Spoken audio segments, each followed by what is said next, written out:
স্বামীজির পাগড়ি রয়েছে হাওড়ার ঘোষ বাড়িতে। এই বাড়ি লালবাড়ি ও পাগড়ি বাড়ি নামে পরিচিত।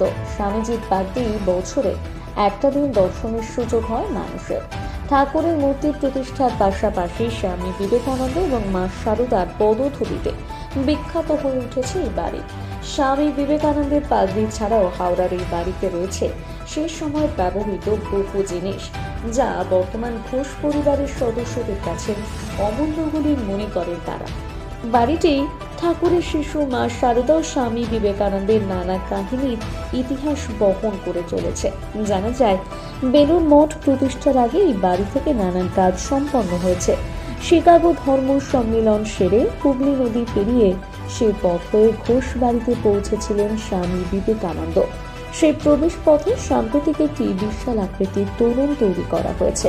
ঠাকুরের নামের সঙ্গে সম্পর্কিত হওয়ায় নন্দগোপাল ঘোষ ও হুগলি নদীর পশ্চিম পারে সন্ন্যাস সৃষ্টির মধ্যে একজন হলেন শ্রী রামকৃষ্ণ এবং গৃহী শিষ্যের মধ্যে একজন হলেন নন্দগোপাল ঘোষ।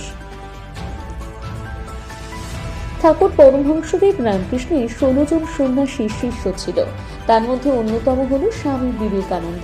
এই 16 জন সন্ন্যাসী শিষ্য ছাড়াও প্রায় 30 জন গৃহী শিষ্য ছিল, যারা সংসার ধর্মের পাশাপাশি ঠাকুরের শিষ্য হয়ে উঠেছিলেন, যাদের মধ্যে গিরিশচন্দ্র ঘোষ, হাজরা মশাই, রামচন্দ্র দত্ত, দুর্গাচরণ নাগদেবের মতোই গৃহী শিষ্য ছিলেন নন্দগোপাল ঘোষ এবং নিস্তারিণী দেবী।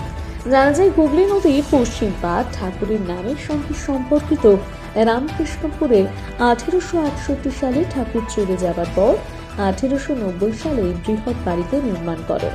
31টি ঘর বিশিষ্ট এই বিশাল বাড়ি। একতলার ঘরে ঠাকুরের মূর্তি প্রতিষ্ঠা করেন স্বামী বিবেকানন্দ।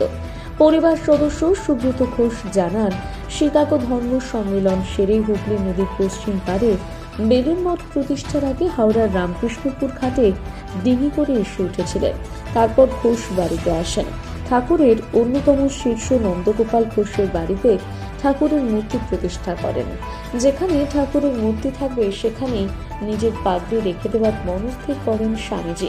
সেই থেকেই হাওড়ার ঘোষ বাড়িতে স্বামীজির পাগড়ি থেকে যায়। এই প্রসঙ্গে বিস্তারিত আলোচনা করেন হাওড়ার ঘোষ বাড়ি অর্থাৎ পাগড়ি বাড়ির সদস্য তথা চতুর্থ পুরুষ সুব্রত ঘোষ।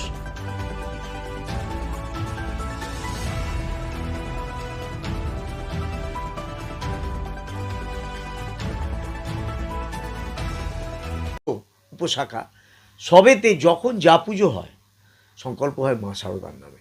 তার সূচনাটা স্বামীজি করে দিয়ে গেলেন এই বাড়িতে। এই বাড়ির দুটি তাৎপর্য। প্রথমভাবে সেটা হচ্ছে স্বামীজির প্রথম প্রতিষ্ঠা ঠাকুরকে এ বাড়িতে বেলুড় মঠের আগে আলমবাজারে অবশ্য হয়েছে, তো সঠিকভাবে প্রতিষ্ঠা করা এই করে ওই ঠাকুরের আত্মারামের কৌটো দিয়ে এটা এই বাড়িতে প্রথম।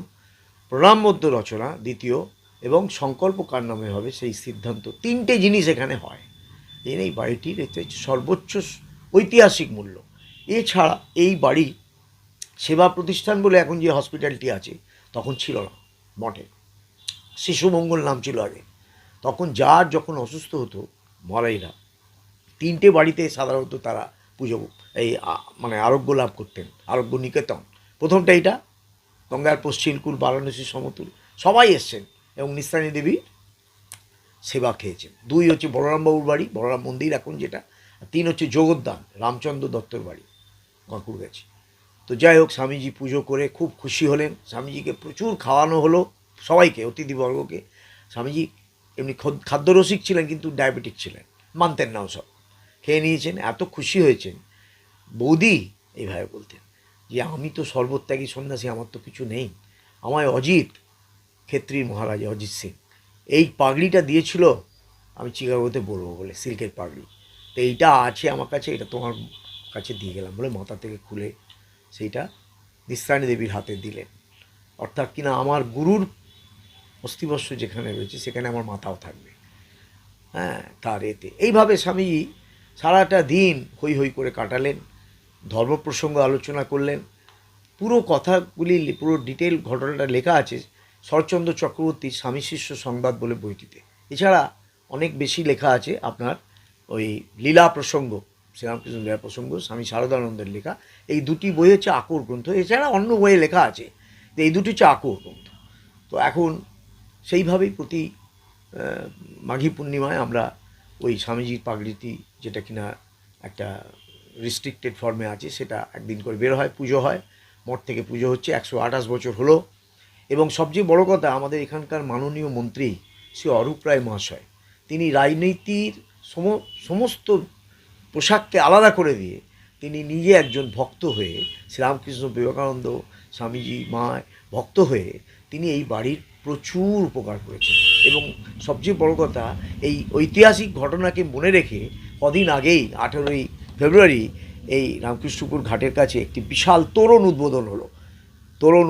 58 লক্ষ টাকা খরচা হলো, এবং তাতে প্রেসিডেন্ট মহারাজ স্বামী গৌতমানন্দজি, শ্রীমৎ স্বামী গৌতমানন্দজি, সেক্রেটারি মহারাজ শ্রীমৎ স্বামী সুবিধানন্দজি এবং 125 জন বিভিন্ন সেন্টারের সাধু এবং মহারাজরা এসেছিলেন। লক্ষাধিক লোক এই উদ্বোধন দেখলেন, শুধু একটি বাড়ির একটি ইতিহাসকে মনে রেখে। এই জন্য আমার মনে হয় এই আপামর জনসাধারণ, নেতা থেকে সাধারণ মানুষ, তারা শ্রদ্ধাবান ঠাকুরমা স্বামীজির এই ইতিহাসকে কেন্দ্র করে। তবে অরূপবাবুর অবদানকে আমরা কোনোদিনই ভুলব না এই ঘটনার জন্য। একটা বিষয়